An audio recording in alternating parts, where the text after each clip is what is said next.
प्यारे बच्चों, तुम्हें मेरा प्यार भरा नमस्कार। हमारे जीवन में दो चीज़ बहुत महत्वपूर्ण है। एक तो है हमारे माता पिता, जो हमें बचपन से लेकर आज तक जिन्होंने हमें पाला पोसा, पढ़ाया, लिखाया, बड़ा किया। दूसरा है भगवान। भगवान वो चीज़ है जिसने ये पूरी सृष्टि का निर्माण किया है। पूरी सृष्टि उसी की है। उसके पास हम जैसे पापियों के लिए देने के लिए बहुत कुछ है। वो इतना महान है कि हम कितने पे हम गलती पे गलती करते जाते हैं, वो हमें माफ़ पे माफ़ करता जाता है। उसके बराबर महान कौन हो सकता है? हमारे इतने पाप करने के बावजूद भी वो हमें संभाले हुए। प्यारे बच्चों, एक बार कोई भी इंसान अपनी गलती मान लेता है उस परमेश्वर के आगे, तो तुरंत तत्काल उसे क्षमा कर देता है। लेकिन हम लोगों की क्या कमी है? हमें अपनी गलती मानते नहीं, स्वीकारते नहीं, फट मुकर जाएंगे, मैंने नहीं किया। जो अपनी गलती को मान लेता है, समझ लो कि उसने अपने पाप को धो दिया। और वो परमेश्वर हमसे यही चाहता है कि तुम गलती तो तुमसे होगी, लेकिन मान तो लो। मानने में क्या है? जब गलती कर दी, मान तो लो एक बार। माफ़ करने के लिए तो मैं बैठा हूँ।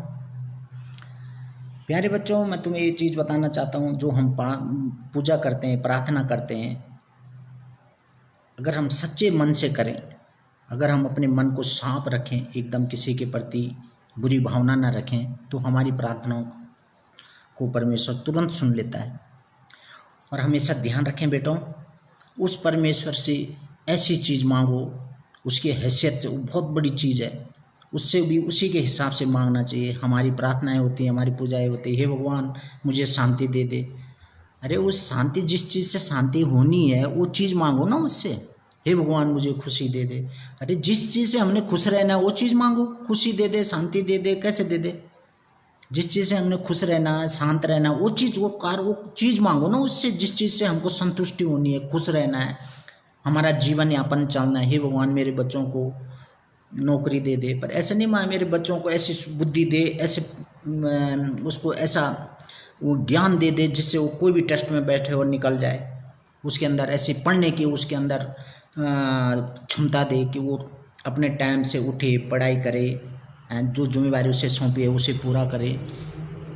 तो उससे वही उस हिसाब से मांगना चाहिए परमेश्वर से। उसके पास देने की कमी नहीं है, उसके पास अथाह है देने के लिए। अब एक उदाहरण देता हूँ, अगर तुम समुद्र के पास जाओ लोटा लेके कि एक लोटा जल चाहिए, तुमने किसी मंदिर फंड के लिए चंदा इकट्ठा करना है और अंबानी के पास चला जाओ, 50 रुपए की रसीद, बोलेगा यार तो किस आदमी से कितना मांग रहा, तू उसकी हैसियत को देख के तो मांग है। और उस भगवान से मांगने में काहे की शर्म? जब भी प्रार्थना करते तो उससे ऐसी चीज़ मांगो, बड़ी से बड़ी चीज़ मांगो। उसको देने के लिए अगर तुम्हारी प्रार्थना सचमुच उसके पास पहुंच गई ना, तो बल्ले बल्ले हो जाएगी। और प्रार्थना को पहुंचाने के लिए अपने मन को साफ रखना बहुत ज़रूरी है। किसी के प्रति राग द्वेष, किसी ने तुम्हारे साथ गलत कर भी दिया है, माफ़ कर दो। क्या जा रहा माफ़ करने में? किसी की चोरी मत करो। कोई माँ बाप किसी बच्चे को बोलता है बेटा तू चोरी कर? कभी नहीं बोलता है, लेकिन हम अपनी मर्ज़ी से चोरी करके आ जाते हैं। कोई बोलता है कि बेटा तू झूठ बोल, हम अपनी मर्ज़ी से झूठ बोल देते हैं। कोई बोलता है किसी के लिए? आज तक किसी के माँ बाप ने बोला या किसी ने भी बोला हो दूसरे की चोरी कर या झूठ बोल? हम अब सारा काम अपनी मर्जी से करके आ जाते हैं। और बेमतलब क्यों? जब सब कुछ वो हमको दे रहा है, बगैर चोरी किए वो हमको दे रहा है, बिना झूठ बोले हुए वो हमको दे रहा है, सब चीज़ हमको दे रहा है, तो हमको ये चीज़ करने की ज़रूरत ही कहाँ है ही नहीं ज़रूरत। लेकिन हमारी आदत खराब। अब देखो पूरे देश में कितनी भाषाएं बोली जाती हैं। भारत में अलग, चीन में अलग, जापान में अलग है, फ्रांस में अलग, और भगवान हो गया एक। सभी लोग अपनी अपनी भाषाओं में पूजा या प्रार्थना करते हैं और वो सबकी भाषाएं समझता है।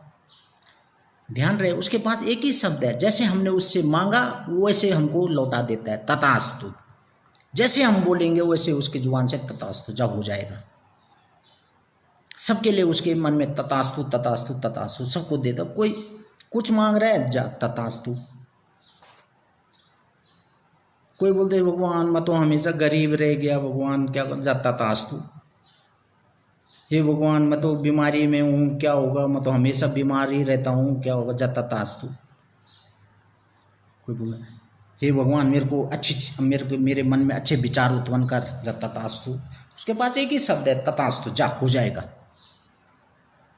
तो हमेशा उसकी शक्ति को ध्यान में रखते उससे वही चीज़ मांगनी है जो उसकी लेवल की हो। प्रार्थना में भी उससे हर समय, जितनी बार दिन में तुम जब जब तुमको समय मिलता है, समय ना भी मिले तो भी समय निकालो, उससे पूजा करो, प्रार्थना करो, एकांत में बैठो। हमारी प्रार्थना माँ जी पिताजी ओचा भगवान हो, सारी प्रार्थनाएं हमारी वहीं जाती हैं। हमसे बड़े हमारे माँ जी पिताजी भी भगवान के तुल्य हैं, और भगवान तो भगवान है ही। हमारे पूर्वज हैं, नहीं बोलते पूर्वजों का आशीर्वाद, और पूर्वजों के पापों के द्वारा भी हमको सज़ा मिलती है। अगर हमारे पूर्वजों ने कोई कभी गलत काम किया होगा, उसकी सज़ा उसी पीढ़ी को कहीं ना कहीं भोगनी पड़ती है। जिसकी किस्मत थोड़ा ख़राब बोलो या जैसे भी बोलो, उस पर वो आ जाता है। पूर्वजों के पाप को हमको भोगना पड़ता है, पूर्वजों के पुण्य भी हमको भोगने पड़ते हैं। जिसके पूर्वजों ने अच्छे काम किए होंगे, देखना उनके भी आगे बोलते यार अच्छे कर्म किए होंगे पूर्वजों ने, तभी जाके ऐसा कुछ हो रहा है। तो प्यारे बच्चों, हमेशा ये ध्यान में रखते हुए कि मैं जो कर्म करूँगा वो हमारी पीढ़ी में आएंगे आगे, तो उस हिसाब से अब तुमको चलना है।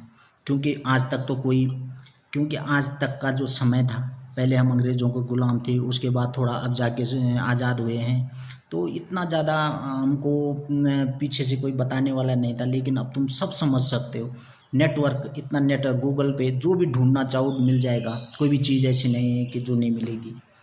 अब हमारे पास सारा ज्ञान पड़ा हुआ है। अब अगर फिर भी हम अंधकार में रहे जानबूझ के, तो इसमें सरासर हमारी गलती होगी। तो प्यारे बच्चों, अपने माता पिता को और भगवान को 24 घंटे, यानी कि जब तुम 24 घंटे इन्हीं का ध्यान करोगे, तुम्हारे काम निश्चित ही गारंटी के साथ सब अच्छे होते जाएंगे। और देख लेना, स्वप्न में भी तुमको भगवान अपने माता पिता ही दिखाई देंगे, अगर तुम दिन भर इनका ध्यान करते हो तो। बाकी काम तो सबने करना ही करना है। कोई आज तक जो धरती पे पैदा हुआ भूखा कोई नहीं रहा, सबका पेट पला है, सब ने कपड़े पहने हैं, सब जीते हैं, और आखिर में सब मर भी जाते हैं। ये तो सृष्टि का नियम है ही। लेकिन इस तरीके से जीना कि मुझे खुशी हो, मैं जो काम कर रहा हूँ यार मुझे आनंद आ रहा है। जब तुमको अपने काम में खुद आनंद आएगा तो अगला भी देखेगा, उसको भी तुमको देख के आनंद आएगा ही। ये मत सोचो कि अलाना दूसरा मेरे को देख के क्या बोलता होगा, क्या सोचता होगा। तो ये जिसने बोलना है, जिसने सोचना है, तुम करो भी तब भी बोलेगा सोचेगा, ना करो तब भी बोलेगा सोचेगा। उसकी बिना परवाह किए हुए तुम आगे बढ़ो। परमपिता परमेश्वर और अपने माँ बाप को साक्षी मानकर हमेशा जो भी काम की शुरुआत करनी है, जो भी काम करना है, अपने माँ बाप का, भगवान का नाम जरूर लेना है। और कोई ऐसी चीज़ नहीं कि उस काम में तुम सफल नहीं होगे, ऐसा मेरा विश्वास है। और गारंटी के साथ, दावे के साथ कह सकता हूँ कि अगर तुम ईमानदारी से और निष्ठा से जिस काम पे लग जाओगे ना, उसने सक्सेस उसमें मिलनी है। उसमें तुम्हारी सक्सेस को कोई रोक नहीं सकता। ये 100% सत्य बात है प्यारे बच्चों। इसलिए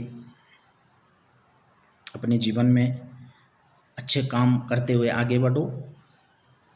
रुकावटें आती हैं, चली भी जाती हैं, ज़्यादा घबराने की बात नहीं है। बाकी माता पिता परमेश्वर सब तुम्हारे साथ है।